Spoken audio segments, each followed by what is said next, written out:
Street style మిర్చి బజ్జీ ఎలా తయారు చేసుకోవాలో మీకు వీడియోలో చూపించేస్తున్నామండి. ఇక్కడ రామకృష్ణ గారు ఆయన 30 సంవత్సరాల నుంచి కూడా ఈ బజ్జీ స్ట్రీట్ స్టైల్ షాప్ అనేది ఆయన నడిపిస్తున్నారు. సో ఇక్కడ మనం ఆయన ఎలా చేస్తున్నారని క్లారిటీగా చూపిస్తున్నాము. ఫస్ట్ పచ్చిమిర్చిని అయితే బాగా క్లీన్ చేసుకున్న తర్వాత పచ్చిమిర్చిని కట్ చేసుకుని అందులో శనగపిండి, వాము, ఉప్పు కలిపారండి. ఆ పౌడర్ని మీకు పచ్చిమిర్చిలో యాడ్ చేసుకోవాలి. చూస్తున్నారు కదా.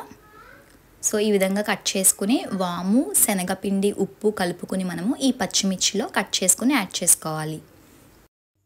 ఈ విధంగా పచ్చిమిర్చిలో అంతా కూడా మీరు వాము, శనగపిండి కలిపి పెట్టుకున్న తర్వాత మనం ఇక్కడ శనగపిండి తీసుకుంటున్నామండి. శనగపిండిలో వాటరు, ఇక్కడ కొంచెం సోడా, అలాగే సాల్ట్ కూడా యాడ్ చేశారండి. సోడా చిటికెడు, తగినంత సాల్ట్ కూడా యాడ్ చేసి వాటర్ యాడ్ చేస్తూ ఇక్కడ కలుపుతున్నారు అన్నమాట.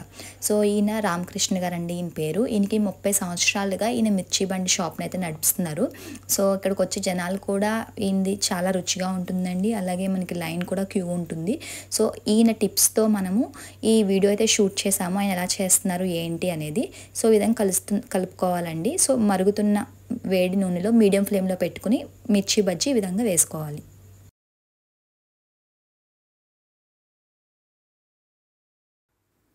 సో ఇప్పుడు ఇవన్నీ కూడా మంచి మరుగుతున్న నూనెలో మరుగుతున్నాయి కదా. ఇప్పుడు వీటిని మనము గోల్డెన్ బ్రౌన్ కలర్ వచ్చే వరకు వీటిని బాగా ఫ్రై చేసుకోవాలి.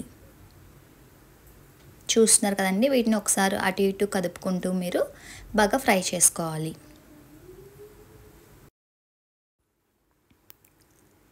అంతేనండి, ఎంతో టేస్టీగా ఉండే మిర్చి బజ్జీ అనేది రెడీ అయిపోయింది.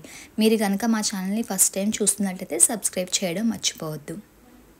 చూస్తున్నారు కదా, మనకి లైట్ బ్రౌన్ కలర్ వచ్చే వరకు వేయించుకున్నాము. అదేవిధంగా మిగతా బజ్జీలను కూడా యాడ్ చేసుకుంటూ వీటిని లైట్ బ్రౌన్ కలర్ వరకు వేయించుకుంటే కనుక మనకి మంచి కారంతో మిర్చి బజ్జీ అనేది రెడీ అయిపోతుంది. అంతేనండి, మిర్చి బజ్జీ ఇష్టం లేని వాళ్ళు ఎవరు ఉంటారు చెప్పండి. సో మీరు కూడా ట్రై చేయండి.